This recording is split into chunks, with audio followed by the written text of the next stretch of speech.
Qancha 2-3 yil o'tadi. O'sha bilan to'xtaydi ana. Hozir ham sotlarni bilasizlar, sotning chechimi to'liq ақшаға ғана. Hozir bizda ikkala yo'l bor Qirg'izistonda. Или talab qilib, o'sha mizamni o'rganib, mizam chegida talab qo'yib atqarishing kerak, или yo'l ақша berib chechtirib ol. Раз ақша жоқ болғаннан кейін біреулер жол қалады. Значит, biz бірігішіміз керек. Bu yerде bu boshqa intriga bo'lmosh kerak. Ana men bayqadim, ancha intriga aybay ko'p ekan bizning elda. Birin-birine kızganı öyle, birin-biri sürer başlasalar, ana bu inisiyativa kim? Men aytib o'taman, menga baribir problema bir keldi.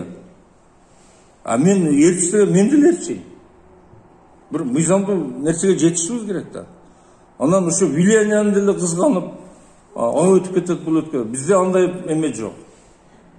Bizdeki maksat şu çetişimiz gerek, problemamızda. Başka hiç narsa yo'q. Tekstörge oturuştuk. Sizlerмен oturuştuk. Tekstörge. Adam нужны жоқ, эми бириксек ана бири-бирибиздин действий. Жоқ, biz birigeriz.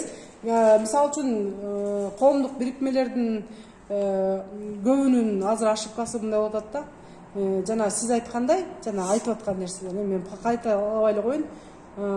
Азыркы учурда биз бийлик өкмөт менен бир тегеректөргө отурушубуз керек. Эгерде ошону тарта аласыңбы? Мындай каттын жооптор бар да. Азыр сиз менен дагы бир экинчи жолугушууда эме кылалы. Ошолорду уже объективно эле тигилердин бетине. Мына сен айтып атасың бул жерде. Мен жоопкерчилик тарта албайм. Мен просто айлык алып иштеп атам. Мени тийишпегиле, моя хата с краю, я ничего не знаю. Мен бул маселени чече албай атам. Да ради бога, чече албайсыңбы? Оставь кресло, уйди. Уйди. Нафиг сен могу жерге отурасың. И все. Азыр бул жерден мен то, что я поняла, оказывается, улуттук банк азыркы учурда действительно эмеге ушу регулировканы кылыш ошолордо болчу экен, бирок алар деген мындай айтканда занимаются сейчас контрабандой. Да. Они мафиозы умышленно занимаются контрабандой. Если получается депозитке берген, мисал үчүн мен өзүмдүн башыман эсептейин, мен барайын, барып туруп депозитке салсам, мне больше 1% не дадут депозит. А почему-то ссылается именно Национальный банк, именно Майпасов Нурлан, ссылается, что депозитчики пострадают. Завтра, послезавтра депозит. Сиздин данныйларыңыз менен я убедилась, что депозитчиктер эмес, оказывается, карапайым элдилер жонун кадимкидей получается. Депозит. Ошо депозитерлор 0% койду, ошо процент алат, ал башка мен эмес. 0 деген жок да. 0 деген вообще жок да. Ошентип алып атат да. Отчет ушундай берип атат. Апе анда мындай турбайбы? Анан кийин мындай дагы бир нерсе да. Тигилер 13. Дагы бир нерсени түшүнүп койгула. Ошо улуттук банк боюнча жана банктар боюнча мыйзамда баягы защита прав потребителей функция. Антимонопольный бар го. Антимонопольный эмес, но банктын система боюнча Национальный банкка возложен. Это 17 статья. Пункт есімен шығып қалды. Ал жана биздин эмелерде жазылган жана эмелерде чүпүт. Алар защита прав потребителейди эме кылыш керек, колдош керек.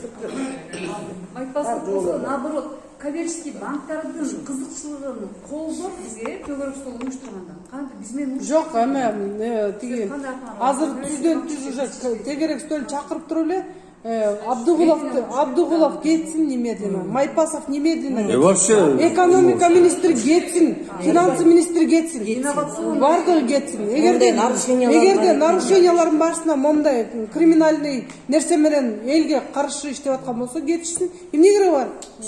Грех надо. Биз барганда Майпасов медлам минтет да. Биз дейт. Например, Марипа айткандай дегенчи, биз ошого чейин кетсин дегенге чейинчи, биз толтура деген эмени даярдап, эл баарын колдун баарын койдуп, адамдар даярдаш керек. Ар бир адамдардын бүт баардыгын тең жанакындай эме баягы эле айткам. Ай, даяр. Жок. Биз токтотуп атабыз. Жок, вообще айтып атам да. Элди токтотуп атабыз биз деген. Элди токтотуп атабыз, кайсы күнү чыгалды атат. Банктарын талкалайлы керек болсо. Керек болсо азыр четвертовать келди. Биз токтотуп атабыз. Нет, есть. Башка элге түшүндүрөлү. В чем проблема? Анан проблема кандай чечилет? Чечилген жолдорун айтайлы. Мына мыйзам позволяет. Эгер мыйзам аткарылса, проблемалар чечилет деп. Сиз юрист, сиз Ана жөн Мындай эле фактылар чыгып атат азыр мына банк күндө бирдеме мындай да өзүнчө бизнес жазып ооба атат. бу жерде мындай болуп атат да кыздар, баягы действительно азыркы настоящая проблема действительно эме банковый маселе кредит менен элдер страдать этип атат. Ушул маселени мыйзам чегинде эле алып барып эле азыркыдай эле мына түшүндүрүп деген депозитке деген 2% менен берип эмне үчүн 36-40% менен бересиңер, бизге ошону түшүндүрүп бергиле десе эле ошондон чыгат. азыр ошо түшүндүрө эле бергиле деген жетет азыр. Жетет ошогочу. Андан Почему у тебя вот 25% или 20%? Объясни, эгер сен туура чечип берсең, мы биз ыраазыбыз. дейбиз да. Значит, мы виноваты, баягы алып туруп анан кайтара албай башка. Это наша проблема.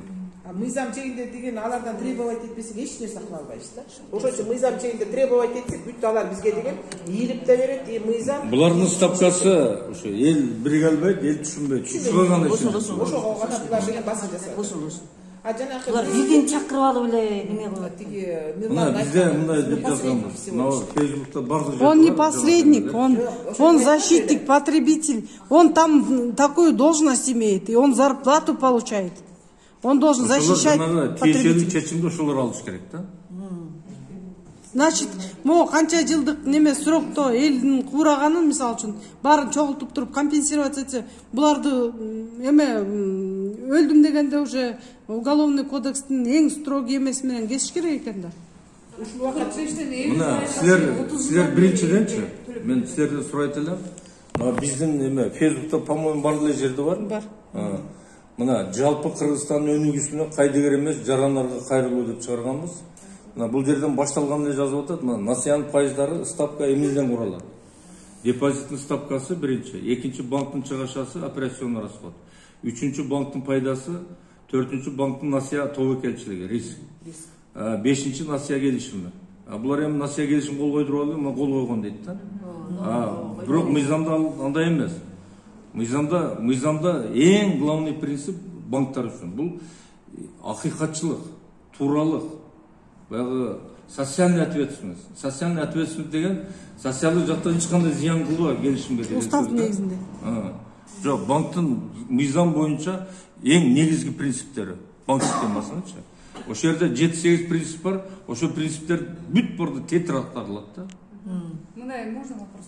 Мындай да, азыр баштык жетүү туган боюнча эгер баарыбыздын группаларыбыз бар да, ар бир группада канчадан Ошо таркаттылар. Биз таркатып айтпайбыз. Угуп турсаңыз, анан ошолор азыр финансовый суверенный дефолтко даяр элдер. Биз төлөбөйбүз дейт. Эгер команда кеткен болсо, бул жактан барып турса, эч ким төлөбөй койсо болду, дефолт. Ошо, ооба. Мы имеем право дефолт. Жок, өлкө дефолт болбойт, это банк дефолт. Ошону ойлосун да. Банка болот да. Эмне алар эме? Туруп азыр биз талабыбыз барсак ошондойго эле барат. Мына мен 120 окуп берейин аны. Бербейт. Себеби дегенде булардын акционерлердин баардыгы тууган уругу депутаттар. Ошо отурушат, булар очень хорошо. Это получается, они же не пойдут на ответственность. Пайыздын ставкалар жөнүндө маалымат кардарлар үчүн ачык, банктык сырдын жөөсү эмес. Бул мен мыйзамда окуп атам. Это банковская тайна деген ал жерде булар кичинен эмесең банковская тайна дейт да. 11-чи берене комиссиялык акылар, тарифтер жана пайыздык ставкалар биринчи. Экинчи банктык кызмат көрсөткөн үчүн комиссиялык акы, тарифтер жана пайыздык ставкалар жөнүндө маалымат кардарлар үчүн ачык жана жеткиликтүү болууга тийиш. Жана алар коммерциялык же банктын сырдын жүйөсү болушу мүмкүн эмес деп жазылып атат мына мыйзамдын 11-чи беренесинде. Значит, бул жана проценттин ставка эл үчүн, кардарлар үчүн ачык болуш керек. Анан кийин жеткиликтүү болуш керек. Жеткиликтүү деген жана сен бүт обосновать эткен болуш керек да. Улуттук банктан мыйзамдын негизинде 28-чи берене пайыздык ставкалардын деңгээлин жөнгө салуу деген берененин аты. Биринчи пунктта улуттук банктык пайыздык ставкалардын деңгээлин акча насыя саясатынын инструменттери жана мыйзамда каралган башка чаралар менен жөнгө салат. Пайыздык ставкалар боюнча тактоону биз жазып суранабыз депчи. Почему? Эмне үчүн депозиттердин пайызы улуттук акча сом менен 2005-жылдан 2019-жылга чейин орточо пайыз 1,5-дан 2,8-ге чейин болсо, насыянын пайызы ошол эле учурда 18-ден 24-ге чейин. Же болбосо 10-12 жогору. Таблицаны караңыз деп атабыз. Банктын чыгашасы, пайдасы, тобокелчилик, депозит ставкасынын эселенген суммалары. Национальный банктан жооп мына бир ай болду, Национальный банк эч кандай реакция жок. Биз анда 10-12 есе жогору болуп атса, жанагы тобокелчи рейс, банктын пайдасы ушунчалык сумма көп. Жооп бериле деп атабыз да. Жооп бере албайт да. Ал эми депозиттердин пайызы чет өлкөнүн валютасында. 2005 жылдан 2019 жылга чейин орточо пайыз 0,3-төн 1,1-ге чейин экен. Жана айттым, максимальный 1,1, 0,3 эң азы. Ошондо ошол убакта берген кредиттин проценти 9,6-тан 19,8-ге чейин. Же болбосо 18-32 есе жогору. 18-32. Ладно, 4-5 есе болсун. Эми 30 есе эмес да. Biz endi tokuna o'rtacha biz баягы отчетторго гана таянып жасап атабыз. Эгер эртең бизге жана айтып атпайбызбы? Заявление берсин, баягы договорлорду тиркесин. Ана ошол жерде биз 42лерди ham көрөбүз да. Анан кийин биз чыгабыз. 42 да бар экен депчи. Азыр айтсак алга голосование болот да. Жылдан бери кредит алып иштейм да. Анан кийин ошону 10 жылда кайра перерасчет кылса болот го? Биз ошону 10-жылдан беркини перерасчет кыласың. Компенсация төлөйсүн деп талап коюп атабыз. Адамдар өлүп калгандардын компенсациясын төлөйсүн. Механизм иштеп чыккыла деп атабыз бийликте. Раз вы допустили, баягы убагында надзор кылбай карабайчы. Давай решайте деп атабыз да. Анан кийин дагы вопрос. Жанагы банкротство физических лиц деген закон бизде жок. Ошо керек. Ошон үчүн акыркы үйлөрдү алдырып уйлап калабыз. Ошол закон бизде иштейт. Башка өлкөлөрдө бар, бизде жок. Анын үстүнөн жанагы иши эме деген вопрос бар эле. Азыр эки вопросту каратканда. Анан мындай да, мен дагы дәрс окуп берем, эме болсочу. Мындай калкты тоноого ким жооп берет? Улуттук банк мыйзам боюнча керектөөчүлөрдүн, заемщиктердин укугун коргойт. 17-берене Улуттук банктын функциялары ыйгарым укуктары депчи. Ошонун 16-раздели банктык кызмат көрсөтүүчүлөрдү, керектүүчүлөрдүн укугун коргойт деп турат Улуттук банк. Ошолор коргош керек. Бизде кайра жамандык чыгып атпайбы? Эмне үчүн мындай мыйзамсыздыкка жол берилген? Өлкөнүн кыйраган экономикасына керектөөчүлөрдүн, заемщиктердин банктар алдап алган артыкча суммаларга, тартып алган үйлөрүнө жана буюмдарына ким жооп берет? Ал эми моралдуу жоготууларга, өлгөндөргө, ооруп калгандар, майып болгондор, үйүн тартырып көчөдө калгандар компенсация ордуна коюу ким кайтарат? Деп ушул эме кылып атабыз. Защита болот, өздөрү тарапты защитит, аны элдичи, элди да болот. Жок, кредит. Анан еще кредиттик каникул боюнча вообще вопрос көтөрүп, барсаң эле кредит Жок, каникул бербей жатышат. Азыр кредиттер боюнча эме кылыш керек? Каникул бар да ошо. Жок, кат жазганда Мына эме ушундай. Эми силер баары табып мынанычы 2-3 канча сыйра болсо да окугула, мындай бир беле түшүнгүлө да. Анан эгер түшүнбөй калгандын арты келгиле, биз түнүгүнү любой жерде түшүндүрүп беребиз. Главный түшүнүп алгыла. Түшүнүп алгыла. Главный эгер силер түшүнсөңөр, силер дагы бирөөлөргө түшүндүрөсүңөр. Анан биз элдин бир 5-6% түшүндүрүп алсакчы, элди эч ким токтото албайт. Ыдырайт. Азыр мына 5-6 түшүндүк. Бирөөсү келет да башка талаанды сүйлөп коет, ошону ээрчип кете берет азыр. Айтпаңыз. Жö түшүнбөй. Бизде азыр уже дат даяр. Эмне өртөйүлүп, эмне ачайык, лишь бы Я өртөш эместин кереги жок. Биз только проблема чечебиз. Биз азыр ушу проблеманы чечиш мененчи, биз ушу проблеманы мындай айтып атпайм, талап коюп чечтиребиз да.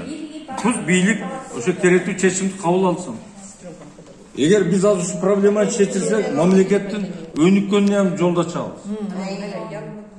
Депозитти аз кылып алган акчабыз көп болот.